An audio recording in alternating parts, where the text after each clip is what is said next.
Hello my dear students, how are you all. This is Sonia Kaushik और आज का हमारा टॉपिक है biogas production and biogas production. Students, इस टॉपिक में आज हम करेंगे what is biogas, how it is produced and what is biogas plant. ठीक है, चलिए स्टार्ट करते video. So biogas production, my dear students, biogas is also called gobar gas. ठीक है, इसको गोबर गैस भी कहा जाता है। वाई? क्योंकि this gas is prepared by, you can say, decomposition or fermentation of the organic waste or bio waste, you can say। ठीक है, कैसे बनती है ये? by using bio waste। ठीक है, जिसमें मेनली क्या होता है? मेनली कैटल डंग, जिसको गोबर भी कहा जाता है। That's why this gas is called gobar gas. कौन कौन सी गैसेज होती है students? It is a mixture of gas.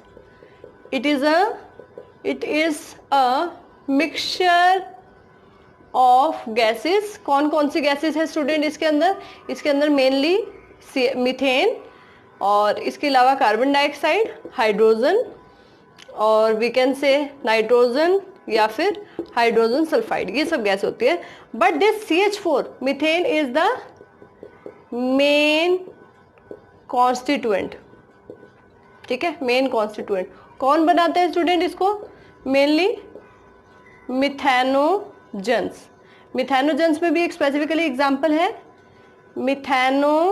Methanobacterium. कैसी प्रोसेस होती है जिससे ये बनता है student? That is anaerobic process. ठीक है, कैसी प्रोसेस होती है? एनारोबिक रेस्पिरेशन, यू कैन से। ठीक है, या एनारोबिक रेस्पिरेशन भी बोल सकते हैं। इसको आप फर्मेंटेशन भी बोल सकते हैं, फर्मेंटेशन। ठीक है, तो प्रिंसिपल गैस मैंने आपको बताया इसके अंदर कौन सी होती है बेटा? मीथेन होती है। कितना परसेंट होती है methane? So 50 to 70%। Important question for NEET. 50 to 70% methane होती है बेटा। 30 to 40% इसके अंदर कार्बन डाइऑक्साइड हो सकती है and traces of other gases. Alright, other gases will be present in traces. चलिए, अब ये बायो वेस्ट को स्टूडेंट्स फर्मेंटेशन हम करते हैं। ठीक है, काउ डंग के अंदर या कैटल डंग के अंदर भी बेटा मेनली कैसा मटेरियल होता है? Cellulosic materials. तो अगर हम बात करें इसका पार्शली जो है डाइजेशन या पार्शली फर्मेंटेशन मिथेनोजन्स करते हैं, that are also present in rumen of cattles. ठीक है, ये कैटल के रूमेन में, that is a part of stomach, वहाँ भी प्रेजेंट होते हैं। एंड इसके अलावा स्टूडेंट्स अगर हम बायोगैस प्लांट के अंदर इनका यूज करें so we can produce biogas. चलिए, now coming to the biogas plant, कैसे ये बायोगैस बनाई जाती है स्टूडेंट्स, उसकी बात करेंगे। Then one by one we will come to the steps, क्या स्टेप्स इन्वॉल्व होंगे, and then we will come to the uses of biogas. ठीक है, चलिए बायोगैस प्लांट की बात करेंगे students. So this inlet, this is for dung and water. यहाँ dung and water mix करेंगे and this will come here. This is called slurry, इसको आप स्लरी भी बोल सकते हैं। ठीक है, अब इसका एनारोबिक डाइजेशन होगा या फर्मेंटेशन होगा and it will produce gases produce होंगे। स्टूडेंट, बहुत सारे एनारोबिक माइक्रोब्स हैं, जैसे आपने सीवेज ट्रीटमेंट में देखा था, सीवेज ट्रीटमेंट प्लांट में एनारोबिक माइक्रोब्स हैं। तो बहुत सारे एरोबिक भी और एनारोबिक माइक्रोब्स मेनली यहाँ पर प्रोड्यूस करेंगे gases. That gases will collect in the gas holder. और मेन गैसेस मैंने आपको बताया मीथेन है, कार्बन डाइऑक्साइड है, हाइड्रोजन है। उनमें से भी सबसे ज़्यादा 50 to 70% मीथेन है। ठीक है, उसके बाद स्टूडेंट जो यहाँ पे रेजिड्यू बचेगा दैट इज कॉल्ड स्लज, और उसको हम एज अ फर्टिलाइजर भी यूज कर सकते हैं। यूज्ड एज फर्टिलाइजर, जो भी रेजिडुअल वेस्ट होंगे, ठीक है, ऑर्गेनिक फर्टिलाइजर की तरह, ठीक है, फर्टिलाइजर की तरह हम उसको यूज कर सकते हैं। सो this is the main concept of biogas plant student. This is a concrete tank, concrete tank कितना बड़ा हो सकता है स्टूडेंट? 10 to 15 फीट हाइट इसकी हो सकती है। Alright, and this is Dang and water, और यहाँ हम और भी बायो वेस्ट डाल सकते हैं। This is the mixture of water and dung, that is called slurry. This will digested here and it will produce gases, and the gas will collect here gas holder with float up and it will show that gas is collecting here. This is the gas outlet from which we can take this gas out and we can use this gas for lighting and cooking as well. चलिए, so what are the main step inside the biogas plant? जैसे हमने sewage treatment के अंदर हमने किया primary treatment, secondary treatment, tertiary treatment, तो क्या ऐसे यहाँ पे भी कुछ स्टेप्स अवेलेबल होंगे? तो ये students, if we talk about this, तो we will take one by one. ठीक है, मेन स्टेप्स क्या रहेंगे, मेन स्टेप्स क्या रहेंगे? So this is all about the what is biogas and how it is produced. चलिए, coming to the steps or stages in which gas is formed. All right, this question is generally asked in 3 marks in CBSE exam, and the question may be asked from the part which type of bacteria helps in you can say dung digestion and gas formation here. So my dear student, what are the main steps? Coming to the main steps, main steps क्या रहेंगे? So first step will be anaerobic digestion of bio waste, या हम कहें cattle डंग. कौन करता है student? Anaerobic digestion यहाँ पर कौन करेगा? Done by anaerobic digestion done by facultative और ऑब्लिगेट में डिफरेंस है student. Facultative anaerobes, facultative anaerobes क्या होते हैं? That can live without oxygen और विद ऑक्सीजन. ठीक है, ऑब्लिगेट होंगे जो बिल्कुल सर्वाइव नहीं कर सकते. ठीक है, एरोबिक कंडीशन में. सो फैकल्टेटिव एनारोब का मतलब है they will better survive in anaerobic condition, लेकिन अगर थोड़ा बहुत एयर प्रेजेंट है तो they can also survive. So anaerobic digestion होगा, फैकल्टेटिव एनारोब्स करेंगे, मैंने आपको बता दिया. ठीक है, सेल्यूलोज मटेरियल यहाँ पे रहता है. ठीक है, क्या मटेरियल होगा? Polymers like cellulose, hemicellulose,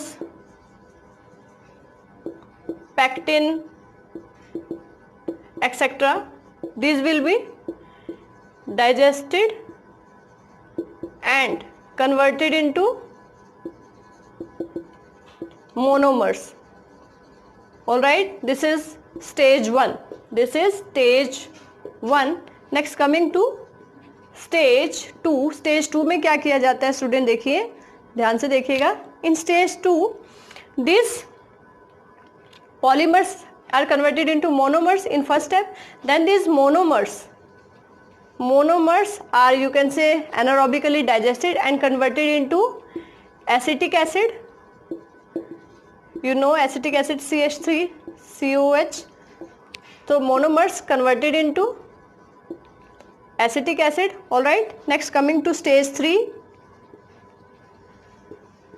Stage 3 में क्या होगा student? This acetic acid will be converted into methane gas. ठीक है, और एडिशनल गैसेस भी होंगी स्टूडेंट्स. तो 3 स्टेप्स में ये प्रोसेस रहेगी बायोगैस फॉर्मेशन. मैंने आपको फिर बता दिया मेन बैक्टीरिया कौन से हैं? मिथेनोजेंस. ठीक है, methanogens that are also present in the rumen of you can say cattles. और जैसे हमने किया था डिफरेंट फर्मेंटेशन प्रोसेस के अंदर जैसा सबस्ट्रेट यूज होगा स्टूडेंट, उसी के अकॉर्डिंग जो है प्रोडक्ट बनेगा. जैसे if we talk about fermentation of you can say milk to form curd that form lactic acid, या हम बात करें फर्मेंटेड डो से या ब्रेड से या उन चीज़ों से CO2 रिलीज होती है. ठीक है, that gives puffy appearance to that. So in that case, in food products we can see carbon dioxide is the main gas that is released out. Here main gas is methane gas that can be used as fuel. ठीक है students, ये जो methane gas है specifically it is used as, can be used as fuel, क्योंकि ये बहुत सारी gases इसके साथ हैं, तो we can conclude it as a biogas, not methane gas, ठीक है। स्पेसिफिकली हम इसको और गैसेज के साथ भी, so how we can, you can say what are the uses of this biogas, ठीक है।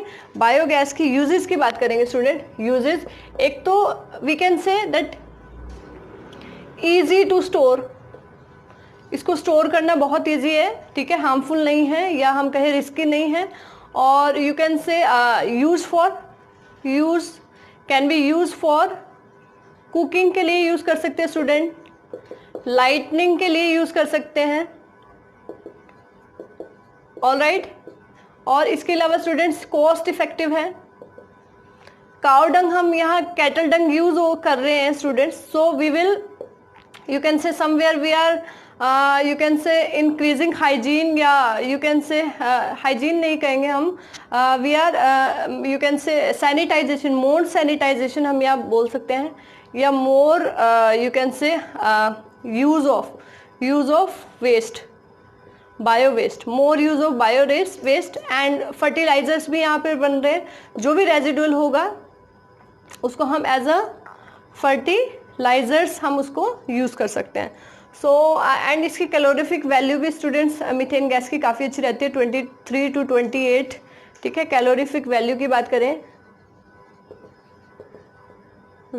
बात करें, so that is also 23 to 28 mega joule, ठीक है।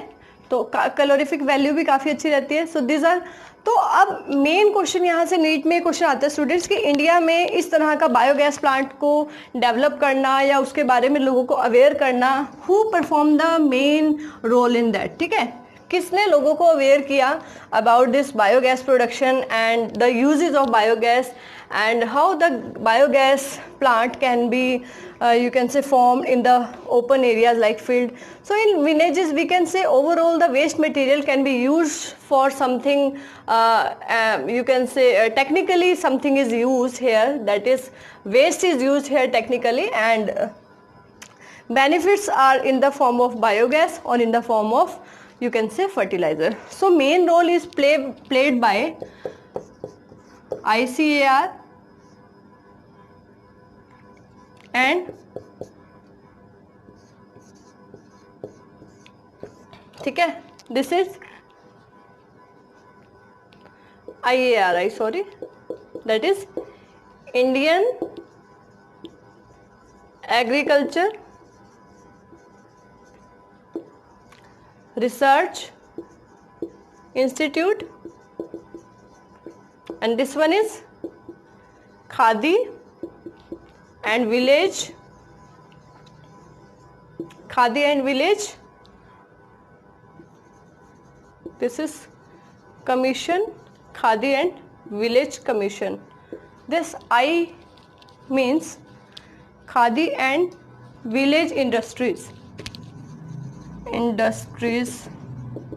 Commission, all right. So these two you can say agencies or institutes that play a very important role to aware the people about biogas and how the biogas plant can be you can say installed or can be formed in their open areas, and how the bio waste along with the, you can say this also solves the problem of you can say sanitization or where the when the and also decrease the you can say decrease the chances of you can say growth of pathogens that may be grow due to the or that may be occur due to the this organic waste और bio waste on the open areas, ठीक है। तो कहीं ना कहीं bio waste भी use हो जाएगा and it will give us a useful fuel that is in the form of biogas, and it will also helps to form fertilizer, क्योंकि जो भी वहाँ पे sludge बचेगा या जो भी waste बचेगा that can also be used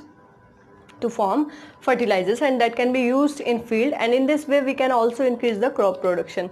So this is all about the biogas. This topic is given as microbes used in biogas in NCERT 12th biology.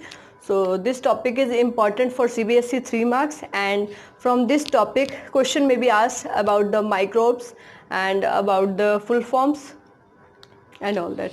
So this is okay for today. Goodbye. I will meet you in next video, in next topic. Goodbye.